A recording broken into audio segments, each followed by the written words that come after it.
I'd lie there and I would just be in a state of absolute dread as soon as I got in bed. I was bleeding every day, bleeding, slowly but surely dying a very painful and slow spiritual death. If you are ambitious-minded, you're gonna bleed your masculine essence and your ambition away. You're gonna become one of those guys in his 50s and you're just like, man, what the fuck did you do with your life? All right, Sam, welcome. Hey. Appreciate you joining me today. Yeah. So, like I said, I've got a few questions that I want to ask. And really, like, the point of this, or my vision for this podcast, is for somebody who's getting into online entrepreneurship to watch this, be able to take action and implement the things that the people who have got experience, like yourself, come on and say. Mm-hmm. So, my first question for you is ultimately, what makes a good leader, influencer? What makes a good educator or coach, in your opinion? Ooh... Straight into it, eh? For me, I think my the thing which has worked really well for me is authenticity. So for the last 3 to 5 years, I've very much so just spiritually stripped myself on the internet and been very open and honest with the things that I'm struggling with or the things that I've learned, and I found that building that really genuine, authentic connection with people, especially people you're trying to help, works wonders in terms of like developing an organic lead flow for business. You know, people who are genuinely like really into you, because at the end of the day, we're buying from people, right? Yeah. And if you don't like the person that is trying to sell to you, it's going to be a much harder sell. Right? Of course, know, like, and trust. Yeah. 100%. Interesting. Okay. Because I went back on your YouTube videos today and I filtered by oldest. And I watched, I think the first one was like a Payday 2, like, tutorial or whatever. But the actual first one of you talking was a more sit down. I think you were talking about video gaming, like your addiction to video games. Yeah. So when you say that you've spiritually stripped yourself online for the past X amount of years, I know a lot of people getting into this space and doing what it is that we do, they don't want to do that. They feel too vulnerable. What would you tell somebody who has listened to that advice you've just said, that you kind of have to do that to connect with your audience, build know, like, and trust, but they just feel too uncomfortable to do so? I don't think you have to. I think there's many different ways to sort of skin a cat, but I think it's super powerful in terms of like organic lead gen, you know. If you want to run like a super autistic funnel business, you've got funnels for everything, you run in like tons of ads and stuff like that, then I don't think it's anywhere near as important. But if you're creating like an ecosystem for yourself where basically you've constantly got new leads coming in because they really, like you, they're watching your content, they're gaining value from your content, I think it's important. And what was your question? Sorry, I forgot. What would you tell somebody who is afraid of spiritually stripping themselves like you have? Yeah. Honestly, I'm not gonna like say that you have to. I'm not gonna like hold a gun to your head and be like, you have to talk about your childhood trauma on the internet. Because I know a lot of people, they really don't want to do that. It's very vulnerable. It's very vulnerable, and it's difficult to. Of course. Like you put a video out and you're probably the internet's brutal. It's kind of like you're in a school playground environment as well. Definitely. And he's a little bit different. Let's poke fun at him, and it's not easy to put yourself out there like that. So I wouldn't even say like it's a necessary thing for me though. That's what's worked. Of course. Yeah. And I think it works for a lot of people. I think for me personally, if I'm taking a new coach or a new entrepreneur and they're starting a personal brand, I think that it's very important. So I guess your answer there is like, you don't have to, but I'm curious what you'd say to somebody, or like maybe you 4 or 5 years ago, who's afraid of maybe putting themselves out there. How did you get over like the psychological, roadblock of... It's super interesting, like, because I was speaking about this with a friend of mine, like, I think it was last night or the night before, because he's wanting to like show more of himself, but he's like, I don't know, man. Like, the thing is, I don't think you'll like my answer to this because it might not be very helpful, but like, I've never really had an issue with just being super vulnerable on the internet. And like, I think it sort of stems back from the days where I was like very, very depressed, very anxious. Like, I used to just basically shitpost on my socials, like, because I was just feeling so overwhelmed and so alone with it. It was almost like a release to me, you know. I almost used my like Snapchat stories or my Instagram stories as like a bit of a diary, as almost like a call to help for me, but not really. I wasn't doing it for attention, but it was just like, I'm there at 3 a.m. I can't sleep because my thoughts are just like going crazy, and it's like I just got to write shit down, and then I just chose social media to do that for some reason. Right. And I was speaking to a different friend of mine and telling him about that, and I was like, we were talking about like, oh man, I should go onto my archived posts on Instagram and take a look at some of the shit I was putting out, like when I was super down bad. But I was like, he said to me like, I can't imagine doing that because you'd you went to school with people, they're all on your social medias, and like, oh, you're gonna give them more ammunition. But just I can't explain why. For some reason, I've just never given a fuck. That's fair. Yeah. But I know that's not a very helpful answer. I wish, like... No, I think it is helpful because I think that it helps instill the mindset that you ultimately do need to do that. You have to completely detach from people's opinions in order to put yourself out there. Right? Yeah, and like, even now, you know, I have people watching my Instagram stories and like they watch my YouTube, and like I can tell they kind of hate watch. Maybe not hate watch, but like they're just waiting for something to go wrong. Like, come on, like, really? You know, yeah. So you think you have like those haters? You think you 100%. have people? Really? Yeah. Wow. Yeah, bro, we all do, man. Fuck. Maybe I just live in dreamland. I'm like, nah, everyone's fine. Everyone likes me. Bro, I get some mean ass comments, bro. Like even like, yeah, very uncalculated people. Of course. Yeah. Yeah. Mean comments. Like I think at first it was like quite challenging for me, because it's like we're tribal creatures, and it's like you know, psychologically it's painful for a fellow tribe member to not approve of you. You know, imagine that, like you're a caveman and you're in your tribe, and you know, this guy's like, oh, Sam's Sam's this, Sam's that. It's like you're at risk of like being cast out of the tribe, and that was the worst thing ever to us back then, because it's like you're alone now in the wilderness, and it was strength in numbers. You know, but we still have that psychological sort of barrier now, even though, like, man, I don't need these motherfuckers approved. Yeah. Do you know what I mean? So it's like, it's very painful, but I think as time went on,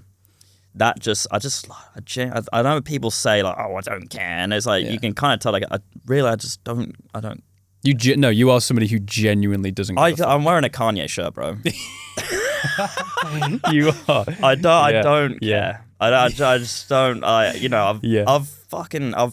been through like enough shit to the point where it's like, you know, some random bimbo's opinion in fucking Birmingham, UK means fuck all to me. That's fair. Yeah. That's fair. I bet she's watching right now. Yeah, fuck you, bitch. She's definitely pissed off about the Kanye shirt. That's for sure. Oh, she's furious. She's like, oh, you can't have a Kanye shirt on. His edgy. Like, shut up, man. Yeah. Okay. That's good. That is a really good answer, because I think that it is important to instill the attitude of not giving a fuck, and it's super empowering, man. Like, it's super empowering to stop holding yourself back subconsciously with how you carry yourself, and just for the sake of what other people think. Yeah. And I think that's also like a superpower of mine as to why I just get along with so many people as well, because like, even if I am like a bit autistic or like uncalculated sometimes, they just rated it like, dude, Sam's fucking Sam, bro. You know, and it's true. You're your own man. You really are. Yeah. Which is fantastic. Yeah. And I think that you don't have to listen or get offended by like critiques or haters online, because you do have such a strong tribe. You're always with people, bro. Like anytime I ring you, you're like, oh, so and so's going around to my house. Like, it's almost problematic, bro. You have your tribe. It's like it's just always around you. Yeah, I'm super blessed to have that as well. I seem to really get along with people who are living authentically. Yes. And that's because the world is a projection of what you put out. And because I live so ruthlessly, authentically to myself, and I'm not trying to play any sort of character, I attract those sorts of people into my life in abundance, and that's a very beautiful thing. What's the most ballsy thing you think you've ever put out on the internet? Jesus. Because I watch your content, and There's quite a lot. I've seen some videos. Well, what do you think it is? What do I think it is? Yeah. See, I actually, we've got a lot of friends that create content, right? Mm-hmm. And for the most part, I don't watch a lot of it. Like, no offense to our friends, but I don't watch their content. I don't know why, I just don't. But your content, for some reason, I've always just carried on watching, even after like... Well, that's fantastic. I appreciate that. It's a massive compliment. Of course, yeah. I find it really insightful and valuable. Yeah. At the beginning of the year, you took it upon yourself to make a music video and sing. I forgot about that, yeah. I was not expecting that. Bro. Yeah, that was a bit ballsy. Yeah. Why did you do that? You want a truth? Absolutely. Okay. I'll give you the truth, bro. I was processing a horrible breakup, and the only thing that was keeping me sane was leaning into my creativity. Yes. And usually my creativity canvas is video editing. Yeah. But at the time, my laptop broke. So I lost that. And the only thing I had was a microphone. So I decided I was going to sing. And I did sing. And I really started to get quite into it. And then I thought, you know what? In true not giving a fuck fashion, I'm just going to put it on the internet on Christmas Eve and see what happens. Because I made it. And I was really proud of it. It's not perfect, but I was proud of it. And I just thought, like... It was cinematography. It was... and Thank you. Thank you. The singing talent is underrated. I tried to emulate the music video for the song I was covering. Of course, yeah. But I just thought I made it, and I had a bit of a barrier in putting it out, a little bit, which is really rare for me. And I was on... I mean, it's understandable. It is understandable. Yeah, it's fucking scary, bro. In my space as well, like I'm hanging about a bunch of like hyper masculine men. You have to fight. You know what I mean? Like, it was a bit like, but it was for that reason why I put it out, because, I wanted to set the example for people who might look up to me, and like my students and my like creatives, that the only reason I've been able to get into the position I'm in now is because I was willing to continually put my work out there, even if people hate it. Yeah. So I used to edit my own like silly gaming videos during school. I got viciously bullied for it. Viciously, like, beat up, thrown in puddles. People Payday 2 videos. Not Payday 2, like, yeah, it was a bit more cringe than that. I deleted those. No, I wish I hadn't deleted them. That's the thing. I wish it was there. Oh, so you literally can't even go back and find gone. the videos. They're gone. Yeah, but I was making them, and like I was getting viciously bullied for them. People were playing them in class on the main screen. Oh shit! That you can imagine how like horrible that was. So you've just been conditioned to literally not give a fuck. Yeah. Okay. Do you know what? I want to go back to the singing video, because there's actually a follow-up video that you did after that. And I remember I was in a taxi from the airport in Bangkok, going back to like my condo, and I watched your I actually think it's really valuable, just like everything that you said in that video around your like creative outlet. And there is a quote which I know means quite a lot to you, which is in peaceful times, a warlike man attacks himself. Yeah. And that video I actually watched a few times over, because I think everybody can resonate with what you say. I'm actually going to link those two videos in the description of this for anybody watching. I recommend you go and watch Sam sing for the sake of watching Sam sing. But then I recommend you go and watch the follow-up video as to like why you actually went and did that, because I think there's a lot to learn around content creation and just general development alongside that. But that quote, in peaceful times, a warlike man attacks himself. Tell me what that means to you.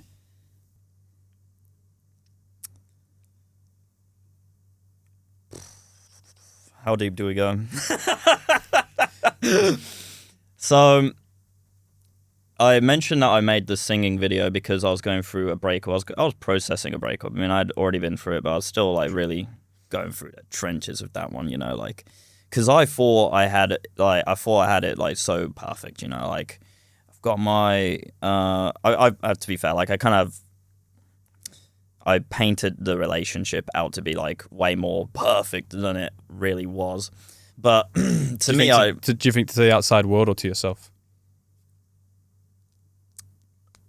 What do you mean by that? Do you think that you told yourself that the relationship was more perfect than it was, and you were telling yourself that, or do you think that it was more you were trying to tell the outside world that relationship was more perfect than what it perhaps was? No, I think I believed it. Okay, yeah. I believed it, and that's I guess I was projecting that to the outside world as well, because I really believed it. Completely lost my trail of thought there. So we were going through the quote in Peaceful Times, the warlike man attacks himself. Yes. So I was living in Koh Samui, which is literally like just a paradise island in Thailand. It's perfect. Thailand. It's absolutely perfect. I was living there with my Eastern European, what I thought to be wifey girlfriend, in a fucking villa overlooking the island, and I was absolutely miserable. I was horribly depressed. I was waking up every day almost like frantic and schizophrenic, in the sense of like, I know I want more. I want to achieve so much more, but I am plateaued by something. And I think it's because my life was just too good, and I'd kind of become like the king of the island. I was going to say King of Samui. King of Samui, Yeah. like, and it's kind of the same. I say this in my videos, like, it's no good being a king of Weatherspoons or the king of a Rocket League lobby. You have to continually like move up. Find bigger ponds. Yeah, but I had such a barrier of entry leaving Samui because I'm such a stubborn person. And I was also operating out of total scarcity as well. There was all sorts of like subconscious things going on as well, which I've really picked apart in my brain. And just for the sake of like respecting my ex, I won't go into those. Sure. But basically it reached a point where like I was waking up, I had zero frame in my relationship, I had zero ambition. I was doing all sorts of outlandish things, trying to sort of grasp away any masculinity, which I felt I was bleeding every day, bleeding, like just slowly but surely dying a very painful and slow spiritual death. And it reached a point where I just completely lost my mind, and I booked a next day flight to Bangkok. And as soon as I got to Bangkok, I felt such a release, like fucking hell. Like I felt some ambition coming back. I felt some masculine essence coming back, you know. And that's when I broke up with my ex.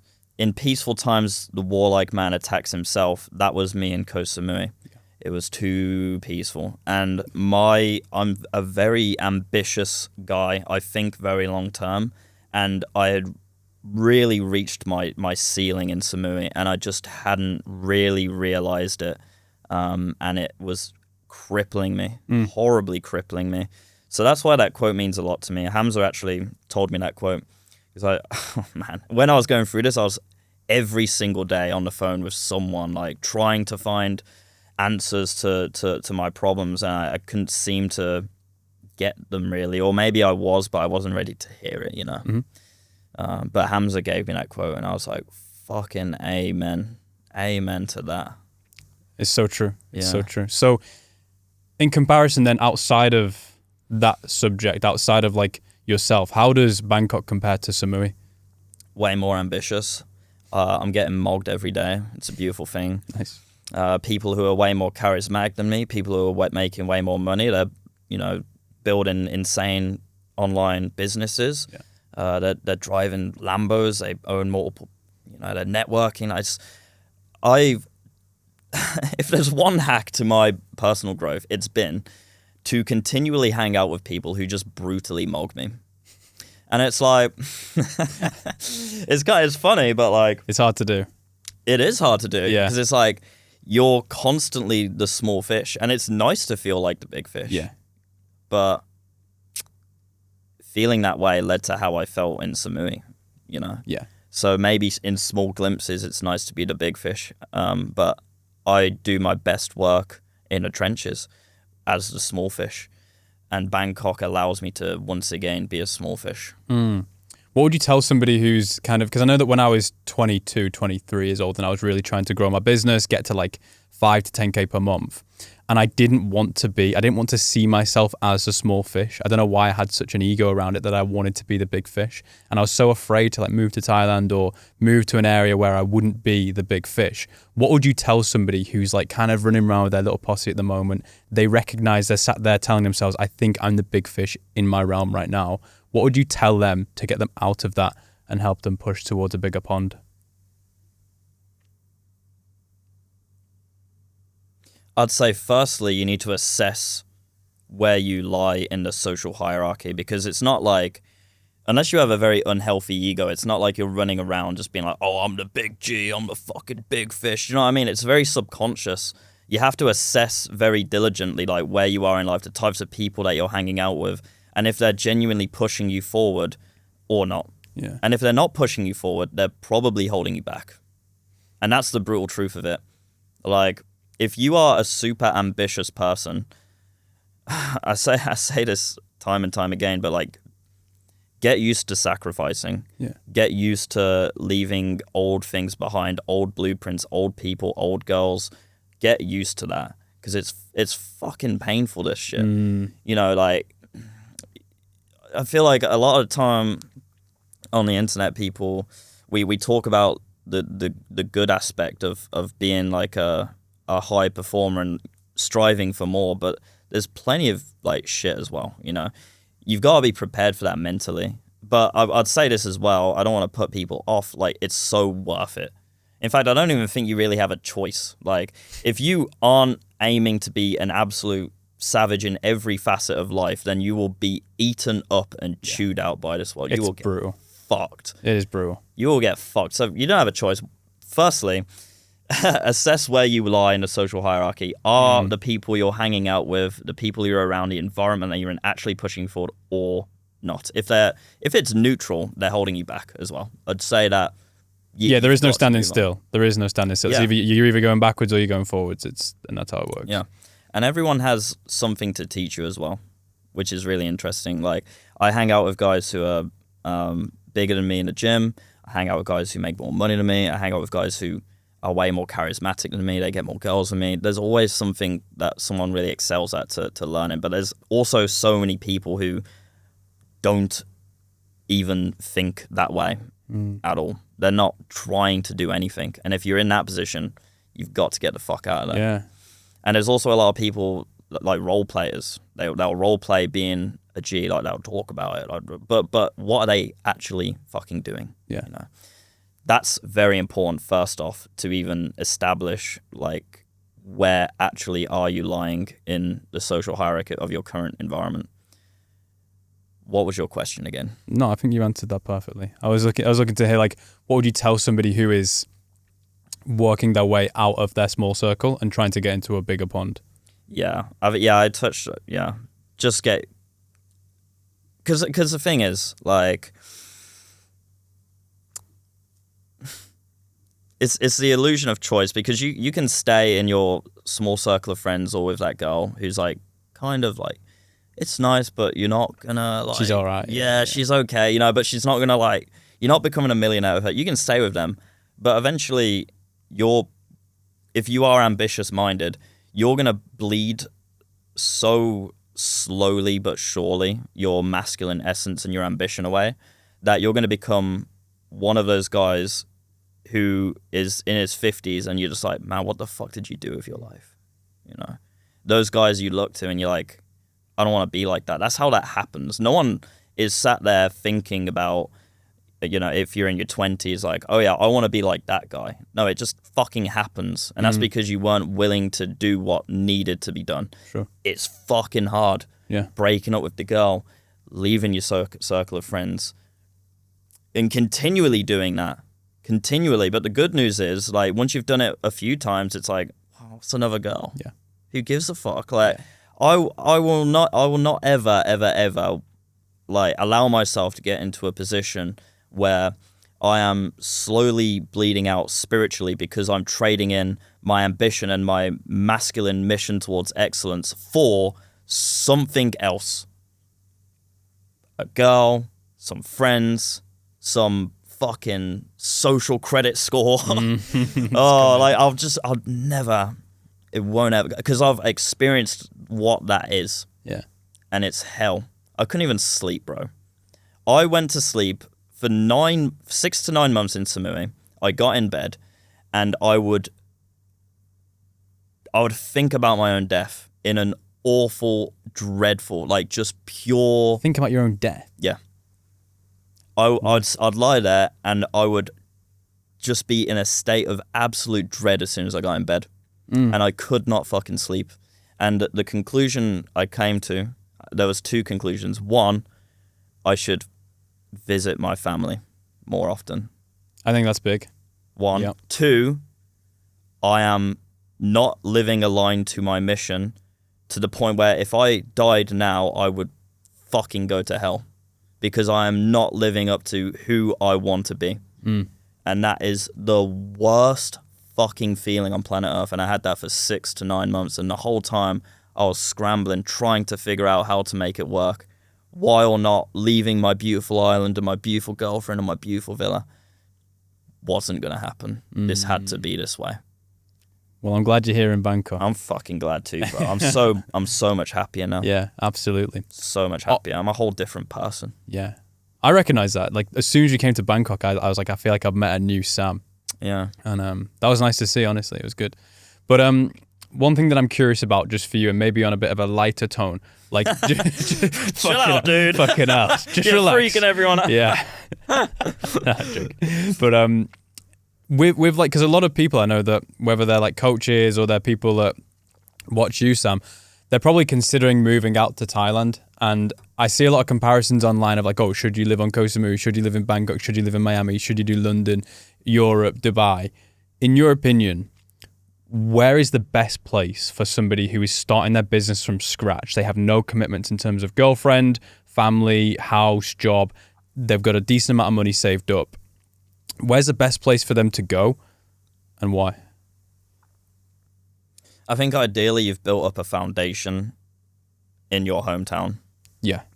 You've done a bit of trench work. Right. You've got the ball rolling a little bit. So you actually don't move initially. You think actually... I think from what I've seen living on Koh Samui and having a bunch of entrepreneurs go there to build their business and like, do you know what I mean? Like, I've just seen time and time again, people, they come, I'm going to build a business. And then like, they spunk their money away. Yeah, that doesn't get spoke about at all.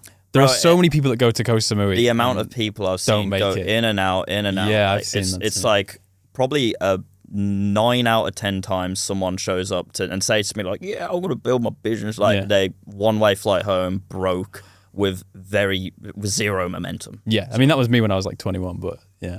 Yeah.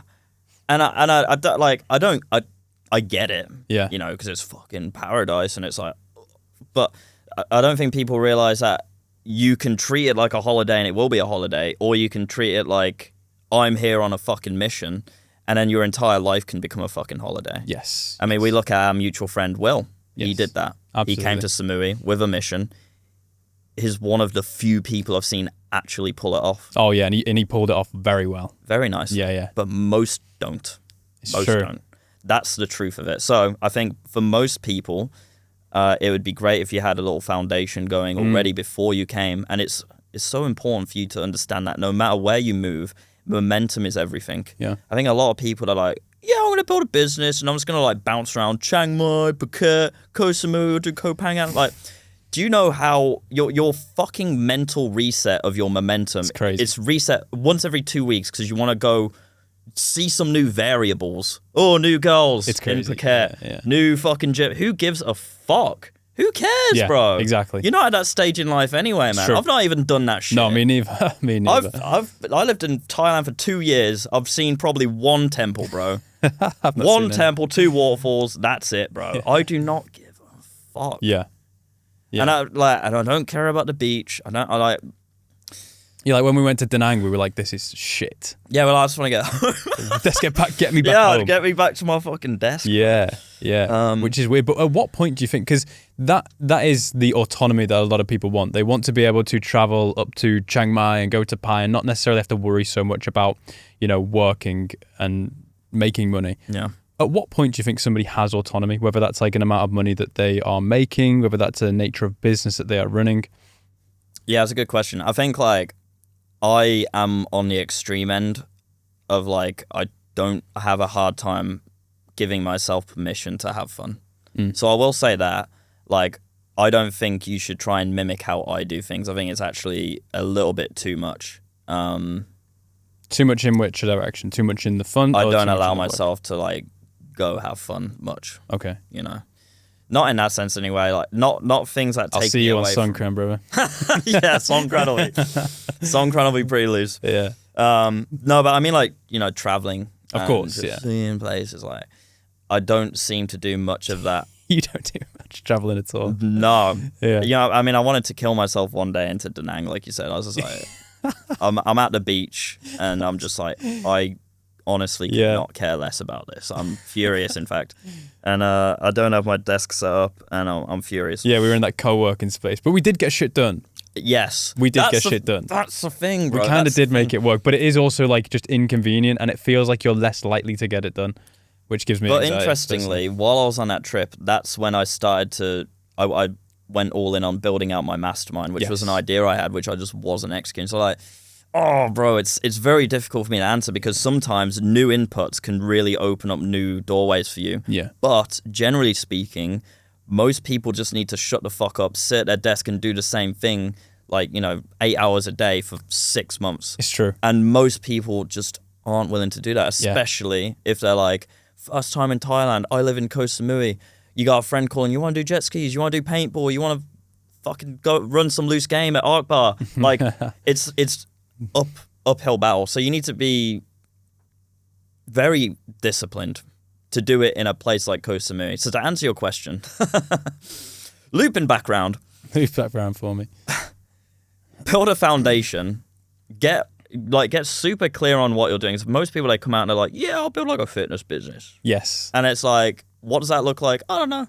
They're just daydreaming. Yeah, there's no blasé about it. There's no plan. Yeah. And if there's no plan, then the devil makes use of idle hands. You're going to end up in Arc Bar running loose game at 3 a.m. Yes. Talking to a 4. Disaster. Arc Bar's terrible, by the way. Like, no offense to Arc Bar and the business as a whole, but like, I don't enjoy going to that place, personally.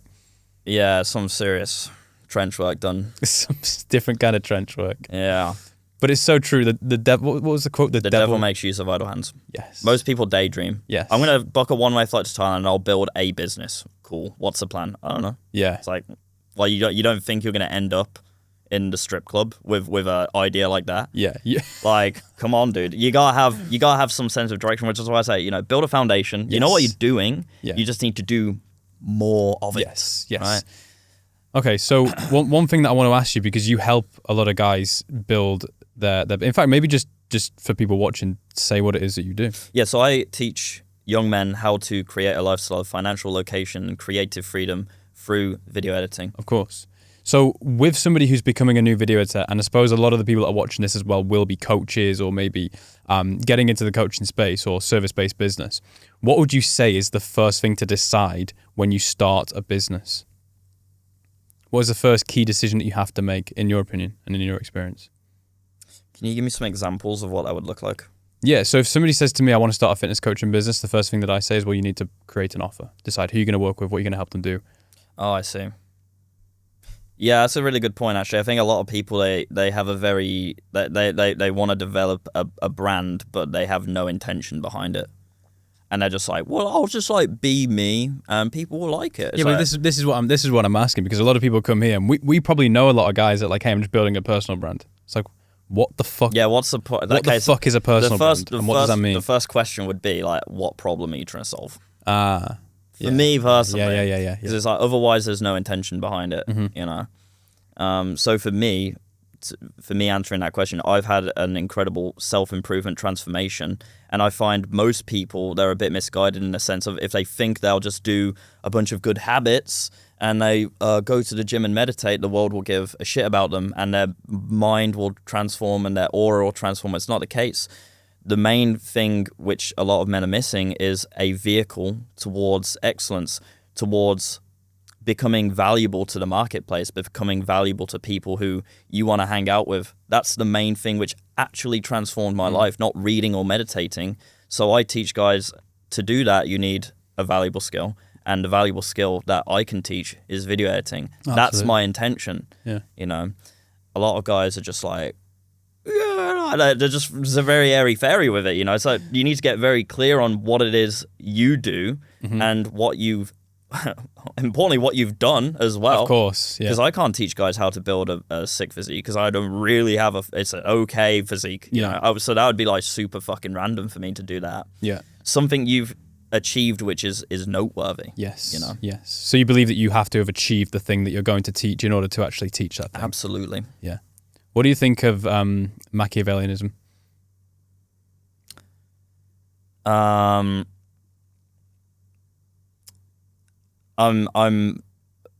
not that familiar with his philosophy, but I've heard it's very, 48 laws of power-esque. Exactly. What do you think of, like, I think the question that I'm trying to ask you is, because there's a lot of deception online. Yeah. A lot of marketing is deception. A lot of sales is lies. What do you think of, and really what Machiavellianism is the fact that, like, everybody lies, whether they like it or not, because humans are so fallible that they'll just forget what they were supposed to say or what they meant to say. And it's like, fundamentally, we're a bit fucked in that sense, just as humans. And I think that when that comes to the online space, a lot of people get hate for that and a lot of people get caught out. Do you think that it's ethical to consciously lie to help somebody achieve an outcome? That's super interesting. I'm just curious, like, for you, and because you know a lot of creators and you've been creative for a long time. To ethically, to consciously lie, I'll say yes, but I'll explain why. Let's hear it. When I started freelance video editing, I think one of the main reasons why I got so insanely good at it is because my main client, Hamza, gave me a really big name to look up to. So he would treat me as if I am already the best video editor in the world, which wasn't objectively true. In fact, I was not that good. I was okay. But he held me to such a high standard. Not even held me, but he treated me like I already was the shit. Yeah. You know? And that subconsciously made my actions align to that of someone who is the best in the world at editing, and I actually became that.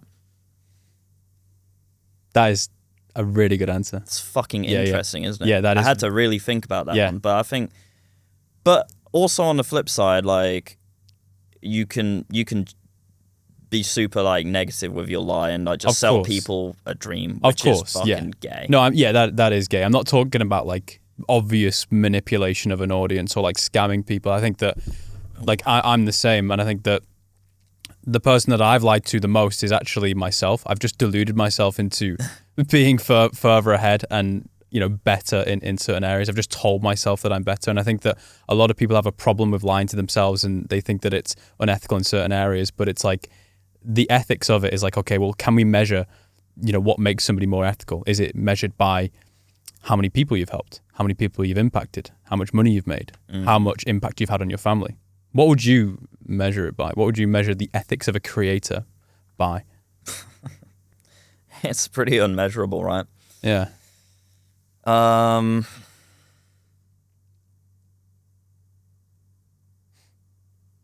It feels like a pretty impossible equation because there's always going to be some, like, downfall to each of those answers. But I would say, generally speaking, impact. Like, you could look at someone like a Funny Bold Man, and you could Funny Bold Man. Funny. You can say his name on this pod. Funny Bold Man. Everyone knows what I'm talking about. Kanye. Yeah. You could make so many arguments as to why he's incredibly unethical, but you could also make so many arguments as to why he's incredibly ethical. It's so nuanced, isn't it? And that's the problem. Yes. Yeah. So it's like, how do you answer that? It's, because I feel like the collective mind works in black and whites, right? The audience's mind, it kind of works in black and whites. When you read the comment section, there's no nuance to very many comments. There seems to be one idea that gets promoted and now everybody is on one side and that's it. The funny bald man is either bad or he is good. It's like, no, there's more to it than that. How do you think of content ideas? It's usually literally something that I'm consciously processing right now. I spend a lot of time thinking, and that can be a double-edged sword. But I spend a lot of time self-analyzing and trying to figure out why I feel a way, why I behave a certain way.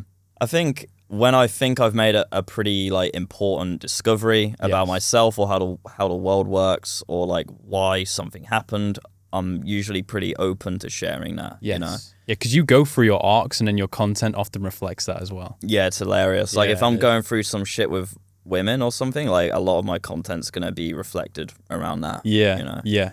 And then if I'm going through some, like if I've been a naughty boy and I've been going out a bit too much, I'll be like making content about it. Guys, we gotta lock in. You know? So for me, the content ideas kind of come that way. They come based off your experience. And I think that's the right way to, like, a lot of people struggle to think of content ideas, but it's like you're getting fuel for content by just living your life. Yeah. You have infinite content ideas. You speak to a coaching client of yours. Exactly. And they're like, oh, Tom, I'm having this problem, Content. There's a reel. Exactly. Yeah. Every time. I don't know how people like have such a hard time with like ideas for content. It's like, are you not doing anything? Are you not experiencing anything? Just like sat in a cardboard box all day. Yeah, like Squidward with the spare content ideas, man. I don't have a hard time getting content ideas at all. That's good. Do you script your reels? Yes. Like word for word? Yes, but I don't follow them word for word. Okay. I usually... Here's how I do my reels. I found that if I don't get myself in a certain mood, I come across like a total skinwalker. Skinwalker? Yeah, like an NPC. Yeah. So before I record, I'll play my music really loud and I'll dance around like a lunatic for like 20 minutes and I'll just get super silly. Okay. And when I sit down in camera, I'm just flowing. I'm like You're just high vibrational. Exactly. Yeah. Otherwise, if I don't do that, I sit down, I'll literally read the script word for word like a dickhead. Yes. And just sound like a fucking bot, you know? But if I'm a bit silly, I'll read a sentence. I won't just read the sentence. I'll go off the cuff with it. Yeah. You know, which I think is so much better, you know? Yeah. Interesting. What book has the biggest impact on you? I'm not much of a reader. I learn through experience mostly, but How to Win Friends and Influence People. That's a huge book.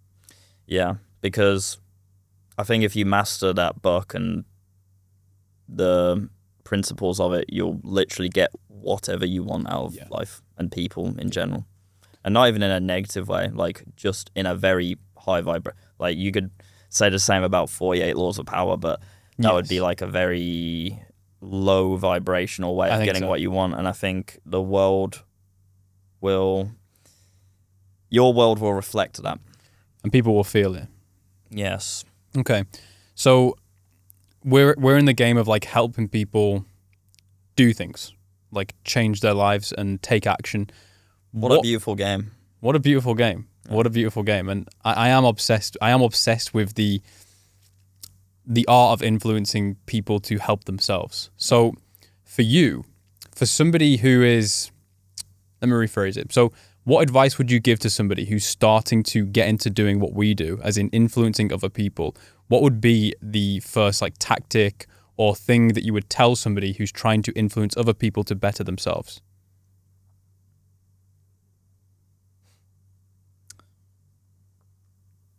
I would say foundationally, you need unique life experience. You need to throw yourself into the deep end. Right. And you need to struggle. Okay. If you've lived an NPC life with no struggle and you've not taken any risks and you've never failed and you've never fallen flat on your face, you've never been brought down to your fucking knees. Yeah. I suppose that comes back around to what you said at the beginning, which is being authentic and actually having experience to go ahead and reflect. Yeah. So really, from what I'm getting from what you're saying is that there's no tactic. There's no thing that they can go and implement or say or read or do. Well, then you'd just be like acting. Yeah. 100%. Interesting. Okay. I actually prepared some questions to ask you. I've gone through some of them already, but one really interesting question that I wanted to ask you, because I know that you played a lot of video games, maybe watched movies, TV shows. Is there any fictional piece of media or characters from fiction that inspired you to Guts be a from character? Berserk. Who? Gatsu from Berserk. It's an anime. Okay. I don't watch anime. I've never been a weeb. Okay.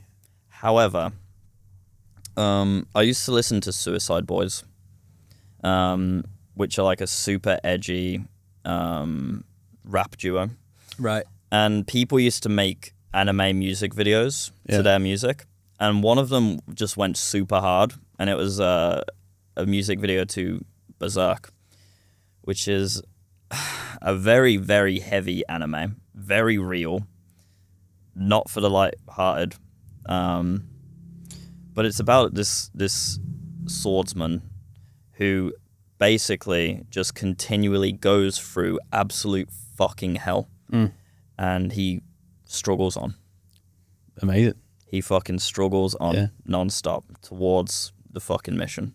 Okay. And he's continually being hunted down by demons as that happens. Wow. And he's got a tattoo. Well, it's not a tattoo. Most people get it tattooed, but it's a mark. It's a brand of sacrifice, because he was supposed to be sacrificed to a bunch of demons, but he, of course, Escaped. Not at again, he went through fucking hell. I won't spoil it, and it's also super heavy, but he escaped. But now the demons are hunting him, and as is on his arc towards fulfillment and revenge for those who wronged him, these demons are hunting him down. When they get close, his brand of sacrifice starts bleeding. Wow. And I fucking that character really, he's just like me for real. Yeah. Well, it sounds relevant to a lot of what you've said in Trenches. this conversation. Trench work. Yeah. So your day-to-day at the moment, obviously you're living in Bangkok. You literally live 5 minutes down the road from where we're at right now. Yeah. What does your day in the life look like? Day in the life of Sam.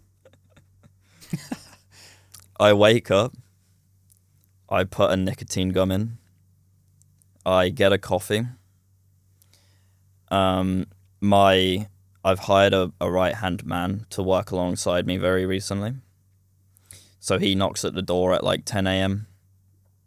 Get him inside, and then we sit there and we work until sometimes 9 p.m., sometimes 3 a.m. Wow. But that's because we're in our momentum building stage. And I've not been perfect with this either. I'm actually a bit annoyed at myself right now because I've been a bit of a loose cannon over the last week, and I've been going out a bit and What have you done? just being a silly sausage. So I've been trading in my momentum for Of course. going out, which is it infuriated me, but I've recently come to that realization. I'm readjusting. But I'm in my momentum building stage because I've just hired my man. His name's Bobby, and we're trying to fucking get systems in place, and we're trying to figure out what it is that our direction going forward, and we just need to smash that, that's why it's quite heavy right now, because I really think if you want to move the needle in your business, you need to think about it while you're shitting and while you're in the shower. You really do. And to do that, it needs to consume your mind. And if anything else is consuming your mind, such as going out, women, some bullshit drama or what other people think, Yeah.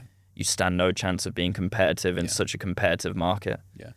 So that's what my day looks. Just abusing nicotine and caffeine, sat at my desk. I mean, don't get me wrong, I'm not sat there just punching numbers into a spreadsheet. My work is very creative. It requires me to use my brain. So, I'm pacing, I'm thinking, I'm brainstorming. You're in the fucking lab. I'm in the goddamn lab. Yeah. I'm in the Sam cave. In the Sam cave. And, mate, honestly, it sounds, when I tell my mom that, she has a panic attack. Sam, you need to chill out. Oh, yeah. What? You work too much? Like, I love it.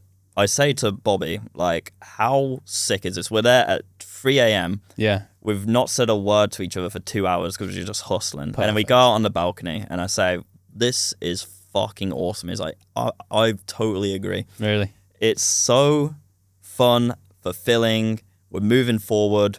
We're men on our mission. It's fucking beautiful. And I think my content is going to really start to reflect that going forward. I have a bunch of like kind of annoying business tasks because for me, if I could, I'd spend all day like just creating. Of course. I love that. Of course. But obviously I have a business to run as well. So I have a few things I'm doing there, like funnels. I don't know if I should say this, but I'm remastering my entire academy right now. I'm redoing the whole fucking little thing. teaser. Yeah, so that's a fucking hell of a task. So what, you're like recreating like the product essentially?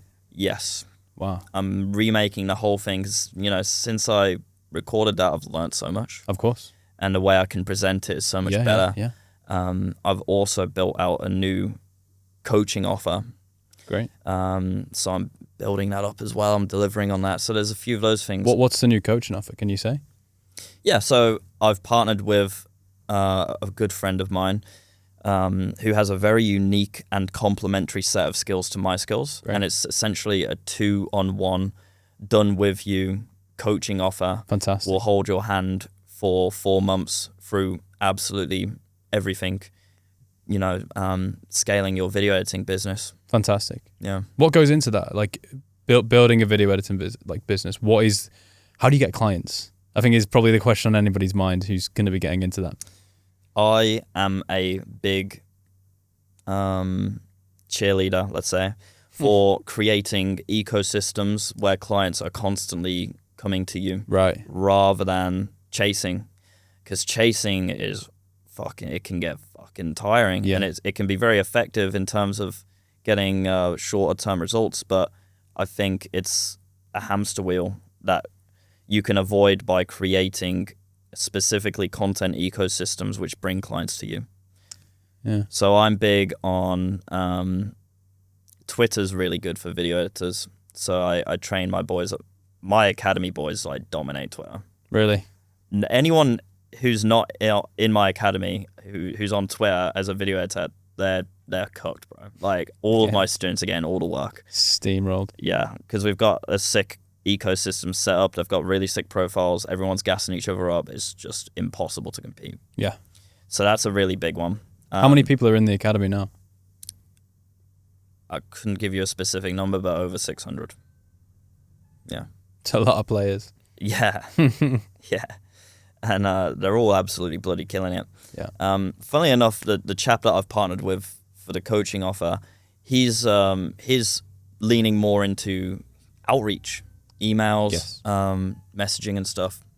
For me, that's just not where my expertise lies. So I'm not that big on that. He's super big on it, which is why our offers just, it covers all the ground. Great. For example, like coaching from me, maybe you get like half of the GTA map. You've not unlocked Sandy Shores. Sure. My man Artem, who I'm doing the offer with, his Sandy Shores. He'll show you the rest of the. He's Trevor. I'm joking, he's not Trevor.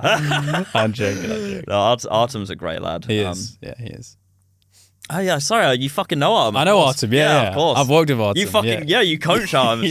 That's hilarious. Yeah. Yeah. Artem's super smart guy. I'm sure you've had a big part in that as well. I don't know. Yeah, maybe. I've definitely taught him outreach stuff, but I think that like you're right.